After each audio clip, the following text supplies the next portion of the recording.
आदाब और नमस्कार। मैं हूं सुल्तान कुरैशी और आप देख रहे हैं भिवंडी समय न्यूज।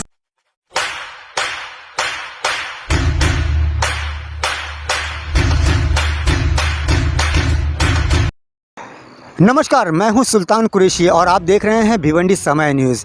जैसे कि आप जानते हैं कि कुछ दिनों से भिवंडी शहर क्या पूरे महाराष्ट्र में यही बहस चल रही है कि लॉकडाउन लगना चाहिए या नहीं लगना चाहिए, क्योंकि आप देख रहे हैं कि कुछ दिनों से या पिछले कुछ हफ्तों से कोरोना के जो पेशेंट्स हैं वो दिन ब दिन बढ़ते ही जा रहे हैं। पिछले कुछ महीनों से इनकी तादाद ख़त्म हो गई थी, यानी बिल्कुल कम हो गई थी, लेकिन पिछले कुछ हफ्तों से इनकी तादाद दिन ब दिन बढ़ती जा रही है। हमारे भिवंडी शहर में भी इसका जो परसेंटेज है वो 0 हो चुका था, लेकिन अब जाकर इसका पहले 40, फिर उसके बाद 60, फिर 80, फिर 100, अब 152 हो चुका है। यानी कि कोरोना के पेशेंट हर जगह बढ़ते ही जा रहे हैं। तो इसका उपाय क्या?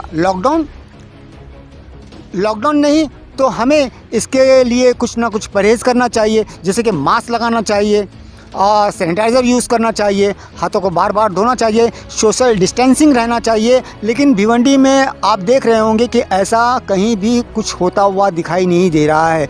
भिवंडी क्या, मैं समझता हूँ कि पूरे महाराष्ट्र में लोग इसका पालन नहीं कर रहे हैं। अगर पालन नहीं करेंगे तो यकीनन मजबूरन सरकार को लॉकडाउन लगाना पड़ेगा। सरकार पिछले कई दिनों से ये आदेश दे रही है और ये आपको इंस्ट्रक्शन दे रही है कि अगर आप लोगों ने पालन नहीं किया लॉकडाउन किसी भी चीज़ का तो लॉकडाउन लगेगा। यानी सरकार इशारा दे रही है, सरकार इशारा दे रही है। इसका मतलब ये है कि लॉकडाउन का लगना फिक्स है। यानी कि अब मैं आपको अपने चैनल के माध्यम से ये बताना चाह रहा हूँ कि आप लोग जो है लॉकडाउन की तैयारियां कर लीजिए। यानी अगर आपके घर में राशन वगैरह नहीं है तो आप राशन भर लीजिए। कुछ लोग तो ये सुनकर ही प्लान करना शुरू कर दिया। हमने देखा है बहुत से लोग, अभी फ़िलहाल ट्रेन वगैरह जारी है, शुरू है, बस शुरू है, तो लोग अपने अपने गाँव को लौट रहे हैं, क्योंकि उन्हें भी यकीन हो गया है कहीं ना कहीं कि अब इसके बाद लॉकडाउन लगना ही लगना है।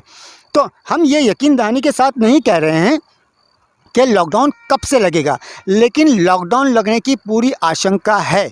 ये हम आपको चेतावनी भी दे रहे हैं, इंस्ट्रक्शन भी दे रहे हैं, आपको बता भी रहे हैं कि आप भी अपनी पूरी तैयारी कर लें, क्योंकि किसी भी सूरत में जो पेशेंट थमना कम नहीं हो रहे हैं, पेशेंट की तादाद बढ़ते जा रही है।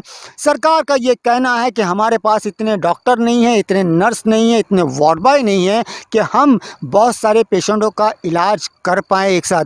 अगर लॉकडाउन नहीं लगा और पेशेंट ज़्यादा बढ़ गए तो लोगों को अस्पताल नहीं मिलेंगे भर्ती होने के लिए, बेड नहीं मिलेंगे भर्ती होने के लिए, लोगों की मौतें ज़्यादा हो सकती है, ऐसी आशंका लगाई जा रही हैं। दूसरी तरफ लोग इस सवाल को खड़ा कर रहे हैं कि अगर लॉकडाउन लगता है, जैसे पिछले लॉकडाउन की वजह से लोग आज तक परेशान हैं, बिजली का बिल कहाँ से भरेंगे, खाने का जो सामान है वो कहाँ से आएगा, और बकिया स्कूलों की फ़ीस वो कहाँ से आएगी। तो ये तमाम जो भी है ये भी एक सरकार के आगे मुद्दे हैं। अगर सरकार चाहे तो इस मुद्दों को हल करते हुए लॉकडाउन लगा सकती है।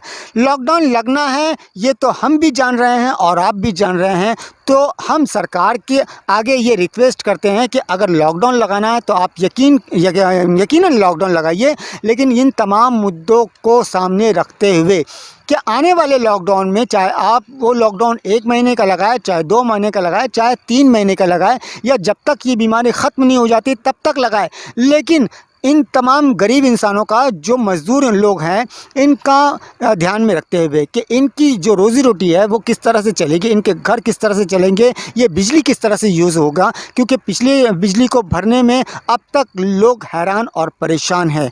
तो आपको हम हमारे चैनल के माध्यम से फिर एक बार बता रहे हैं कि सरकार लॉकडाउन लगाने के पूरे मूड में है।